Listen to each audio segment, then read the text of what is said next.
Welcome to History Insight. Today we're going to be exploring 5 misconceptions about medieval sieges, as well as one controversial aspect in the end. Myth number 1. Catapults, battering rams, and trebuchets were able to easily tear down stone walls. In reality, these siege engines were not very effective against sturdy stone walls, although they could do some damage if used for a long time. Sometimes trebuchets managed to breach a wall, but it was usually because they had been bombarding the same spot for a long time. The 13th century military manual, the King's Mirror, even advises that trebuchets be used to throw large rocks against stone walls to determine whether they are able to resist such violent blows. This, combined with the fact that there were many long sieges in which stone throwers were deployed, suggests that some stone walls could be breached, but most could not. This is also why attackers tended to aim at softer targets like wooden structures or the town itself, as these were more vulnerable to damage. However, it's important to note that not all medieval walls were made of stone. Many were made of brick, earth, or a combination of materials, and these were much more vulnerable to damage from siege engines. For example, during the Siege of Orleans in 1428 to 1429, the English were able to use their trebuchets to knock holes in the city's walls, which allowed them to enter the city and begin street fighting. In this case, the walls were made of brick and earth and were therefore much more susceptible to damage than a solid stone wall would have been. Myth number 2. Medieval sieges were short and swift. In fact, many sieges lasted for months or even years. This was especially true if the attackers were unable to breach the walls or if the defenders were able to hold out with their food and water supplies. For example, the Siege of Nicaea in 1097 lasted for more than 2 months, and the Siege of Constantinople in 1203 to 1204 lasted for over a year. The length of the siege could also depend on the resources of the attackers and defenders. If the attackers had access to a steady supply of food and water, they could afford to wait out the defenders. On the other hand, if the defenders had access to underground wells or stockpiles of food, they could hold out for a longer period of time. In addition to the length of the siege, it's also important to consider the cost. Sieges were extremely expensive, and both the attackers and the defenders had to be prepared to sustain the financial burden of a long-term conflict. The attackers had to pay for their own supplies and provisions, as well as the wages of their troops, and the defenders had to bear the cost of repairing damage to their walls and fortifications. This is one of the reasons why medieval sieges were often accompanied by negotiations and attempts to reach a peaceful settlement. Both sides had an incentive to come to an agreement that would avoid the costly and time-consuming process of a full-scale siege. Myth number 3. The attackers always had the upper hand in a medieval siege. While it's true that the attackers often had the advantage of superior numbers and resources, the defenders also had several tactics at their disposal.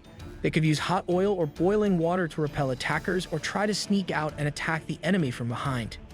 In addition, the attackers were often hindered by the need to protect their own camp and supplies from raids. For example, during the Siege of Constantinople in 1203 to 1204, the Crusaders were repeatedly attacked by Byzantine forces who were able to slip past their lines and raid their camp. This made it difficult for the Crusaders to maintain their focus on the siege and forced them to divert resources towards their own defense. The defenders also had the advantage of being able to use the terrain and natural defenses of their location to their advantage.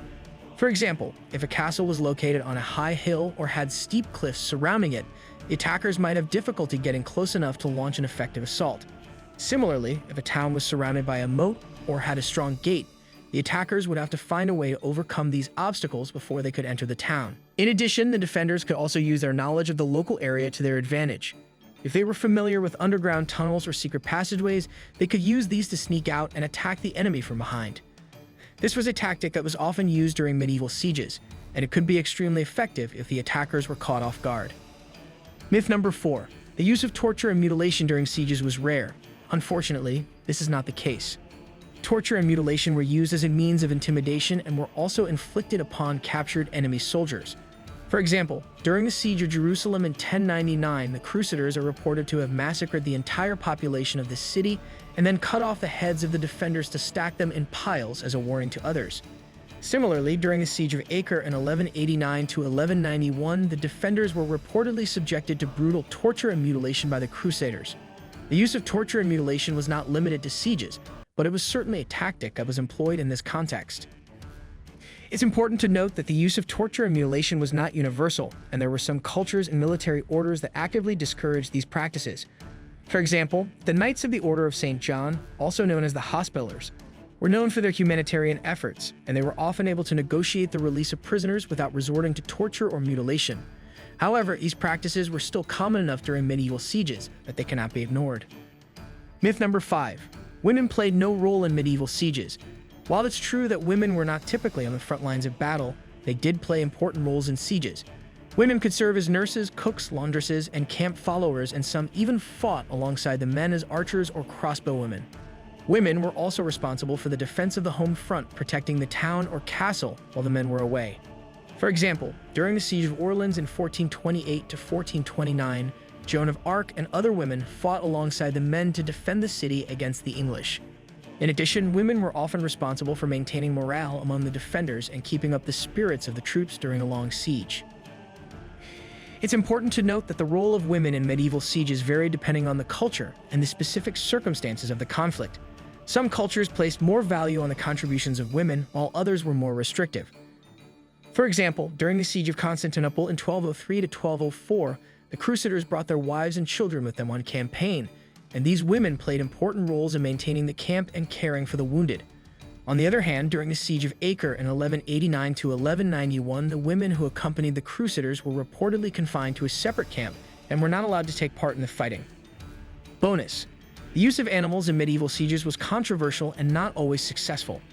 While animals such as elephants, camels, and even polar bears were used in some sieges, they were often unreliable and difficult to control.